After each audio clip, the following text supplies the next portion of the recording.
Assalamualaikum warahmatullahi wabarakatuh dan salam sejahtera. Kami daripada kumpulan 9 set 16 akan membentangkan berkaitan Somerset Thinking Skill dan pensyarah kami adalah Dr. Anis Nadiah binti Cik Abdul Rahman.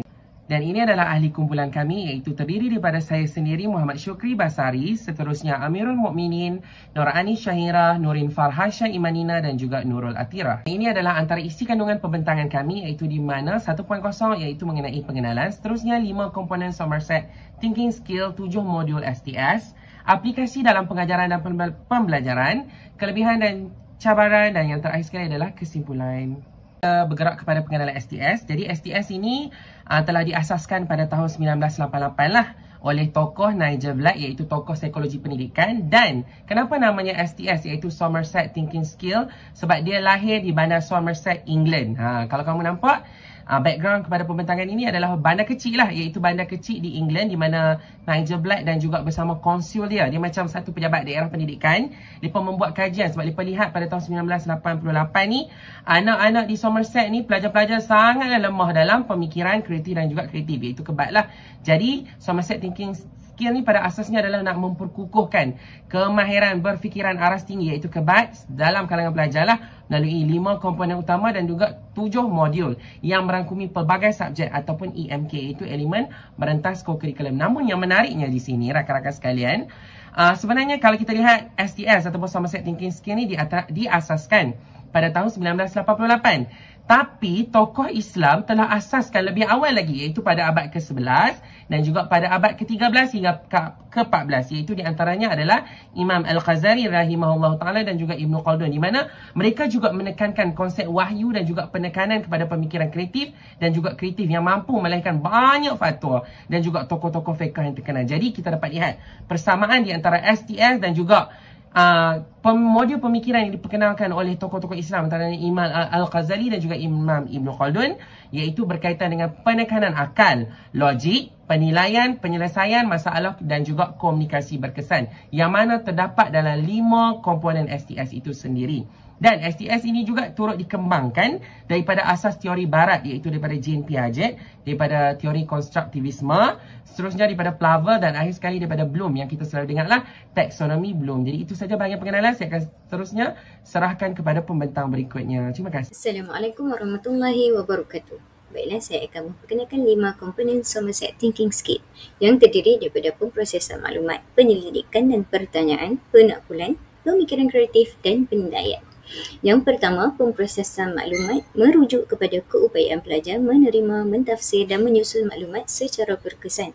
Kekuatan utama komponen ini mampu meningkatkan kefahaman murid terhadap isi pelajaran serta mendorong murid untuk berfikiran melalui aras tinggi. Namun, murid yang mempunyai tahap literasi yang rendah mungkin memerlukan bimbingan tambahan daripada guru. Yang kedua, penyelidikan dan pertanyaan. Ianya menekankan kebolehan pelajar untuk mengemukakan soalan, membuat penyiasatan serta mencari jawapan berdasarkan bukti. Contohnya dalam subjek geografi, guru boleh mengemukakan soalan seperti mengapakah banjir kilat sering kali terjadi di kawasan bandar.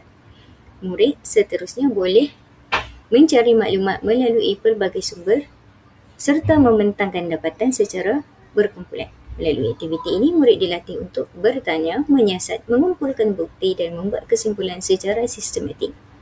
Seterusnya, penakbulan. Penakbulan ialah melibatkan proses membuat kesimpulan secara logik berdasarkan maklumat dan bukti yang sah. Bagi komponen ini, murid dilatih untuk berfikiran secara logik dan sistematik melalui penyelesaian masalah. Contohnya, subjek matematik, guru memberikan soalan situasi harian seperti aktiviti jual dan beli. Murid perlu menggunakan maklumat yang diberikan, melakukan pengiraan secara langkah demi langkah serta menjelaskan sebab di sebalik jawapan yang diperoleh. Aktiviti ini, murid bukan sahaja memperoleh jawapan yang betul, malah mengaplikasikan kemahiran logik dan inference untuk membuat keputusan yang munasabah. Pemikiran kreatif merujuk kepada keupayaan pelajar menjana idea baru serta menghasilkan penyelesaian yang lebih inovatif. Dalam sesi PDP, guru boleh menggalakkan pemikiran kreatif melalui pemberian tugas seperti mereka bentuk model melalui ataupun menggunakan bahan-bahan yang terpakai seperti dalam subjek RBT, murid boleh mencipta kereta belon daripada bahan-bahan terpakai. Dan yang terakhir, penilaian. Penilaian pula melibatkan kebolehan untuk menilai idea, hasil kerja ataupun keputusan berdasarkan kriteria tertentu. Contohnya, selepas pembentangan projek secara berkumpulan, murid diminta untuk menilai hasil pembentangan rakan mereka dan menilai dari segi aspek ketepatan isi kandungan, tahap kreativiti dan keberkesanan penyampaian dengan memberikan skor serta ulasan ringkas berdasarkan kriteria yang telah dinyatakan dalam rubrik. Saya Muhammad Amirul Minin bin Khairul Nizam, P156492 akan menyambung bahagian 7 modul yang memberi fokus kepada bagaimana 5 komponen Somerset Thinking Skill ini dapat disepadukan dengan 7 modul kemahiran berfikir. Jadi gabungan ini dia amat penting kerana dia bukan sahaja untuk membina murid yang berfikiran kritis, tetapi juga dia melengkapkan mereka dengan kemahiran menyelesaikan masalah secara sistematik dalam dunia pendidikan pada abad ke-21. Jadi kita lihat modul yang pertama iaitu Foundation of Problem Solving. Jadi dia berkait rapat dengan information processing iaitu pemprosesan maklumat menjadi asas kepada modul ini. Jadi murid dia perlu terlebih dahulu mengenal pasti maklumat penting, menyusun fakta dan membentuk kefahaman sebelum mereka boleh menyelesaikan sesuatu masalah.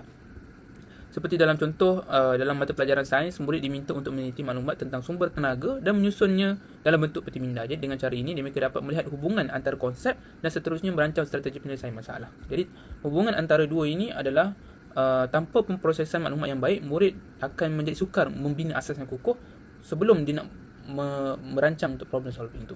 Jadi yang kedua adalah analisis dan sintesis, iaitu penyelidikan berkait rapat dengan penyelidikan dan pertanyaan, iaitu inquiry. Di sini murid digalakkan untuk mengemukakan soalan, membuat penyiasatan, mengumpul data dan kemudian menyusun dapatan untuk membentuk kesimpulan baru. Jadi hubungan antara dua ini adalah proses inquiry ini dia melatih murid untuk berfikir secara kritikal, menganalisis maklumat dan menghasilkan sintesis yang bermakna. Jadi itu adalah hubungan antara dua itulah. Jadi yang seterusnya, description, comparison dan classification saya akan bentang sekejap lagi. Kita langkah kepada poin seterusnya, iaitu modul point in time and space, iaitu dia berkait rapat dengan penaklukan reasoning. Itu reasoning lah. Dia melatih murid untuk menilai sesuatu untuk berdasarkan konteks masa dan ruang. Okay. Seperti contoh, murid berbincang kesan penggunaan teknologi pada masa kini berbanding masa lalu, ataupun negara maju berbanding dengan negara membangun. Jadi hubungan antara dua ini, iaitu reasoning membolehkan murid membuat pertimbangan yang lebih mendalam dengan mengambil kira faktor masa dan ruang. Itu adalah hubungan antara dua itulah. Kita pergi kepada understanding analogies module, iaitu berkait rapat dengan pemikiran kreatif, creative thinking. Sangat berkait dengan analogi kerana murid pada waktu ini belajar untuk menjana idea baharu dengan membuat perbandingan simbolik ataupun persamaan. Jadi hubungan antara dua ini adalah modul analogi membantu murid memahami konsep abstrak melalui perbandingan kreatif, dan ini akan mengukuhkan pemikiran kreatif mereka. Jadi kita pergi kepada modul yang seterusnya, iaitu pattern in time and space. Komponen penyelidikan dan pertanyaan lah berkait rapat dengan inquiry. Dia membantu murid untuk mengenal pasti pola dalam masa yang sama, ruang untuk melalui eksperimen atau pemerhatian. Jadi hubungan antara dua ini adalah modul ini melatih murid mengenal pasti corak dan trend, dan inquiry memberi mereka peluang untuk menyiasat pola tersebut secara sistematik. Kita pergi kepada organizing dan memorizing. Jadi dia berkait rapat dengan penilaian ataupun evaluation. Jadi dia berkait dengan pengorganisasian dan ingatan kerana murid menstrukturkan semula maklumat, membuat refleksi ke diri dan mengingat kembali kriteria penilaian untuk meningkatkan pembelajaran. Itu antaranya lah. Dan kita pergi kepada yang di mana point tadi, iaitu description, comparison dan classification. Di antara tiga ini ada perbezaan lah. Okay? Yang mana description itu dia berkait rapat dengan reasoning untuk membantu murid membuat penerangan dengan logik dan berasaskan bukti. Manakala comparison pula dia berkait rapat dengan pemikiran kreatif yang boleh dikaitkan dengan modul perbandingan kerana murid digalakkan membandingkan pelbagai idea atau penyelesaian untuk memilih yang mana paling yang inovatif. Dan yang terakhir sekali iaitu classification yang berkait rapat dengan pemprosesan maklumat dengan pengelasan kerana murid perlu mengatur maklumat mengikut kategori untuk mengelakkan kekeliruan konsep. Okey, hubungan antara dua ini adalah modul classification ini membantu murid menyusun maklumat secara sistematik dan pemprosesan maklumat menjadi asas kepada proses ini. Jadi itu adalah ke-7 modul yang berkait rapat dengan 5 komponen. Jadi saya rasa itu saja untuk bahagian ini. Saya serahkan kepada pembentang yang seterusnya. Assalamualaikum dan salam sejahtera. Nama saya Nurin Farsyad Melina binti Rosmizi, P156310. Saya akan membentangkan aplikasi Somerset Thinking Skill dalam proses PDP.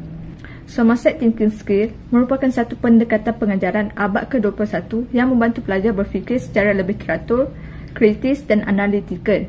Pendekatan ini bukan saja menekankan penguasaan isi pelajaran, tetapi bagaimana pelajar untuk membuat pertimbangan, menyelesaikan masalah dan menghubungkan pengetahuan dengan situasi kehidupan sebenar. Dalam PDP, terdapat beberapa strategi utama yang menunjukkan aplikasi Somerset Thinking Skill. Yang pertama ialah Gallery Walk. Melalui aktiviti ini, pelajar akan bergerak menilai hasil kejarakan, memberi maklum balas dan berbincang. Contohnya, dalam subjek sejarah, pelajar akan dibahagikan beberapa kumpulan dan akan membentangkan poster tentang Kesultanan Melayu Melaka. Aktiviti ini akan melatih komunikasi, analisis dan penilaian idea. Kedua ialah Game-Based Learning.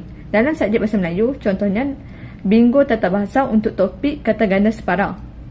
Pelajar akan belajar melalui permainan, bekerjasama dan memahami konsep dengan lebih jelas. Pendekatan ini meningkatkan lagi motivasi dan menjadikan pembelajaran menyeronokkan selari dengan prinsip didik hibur.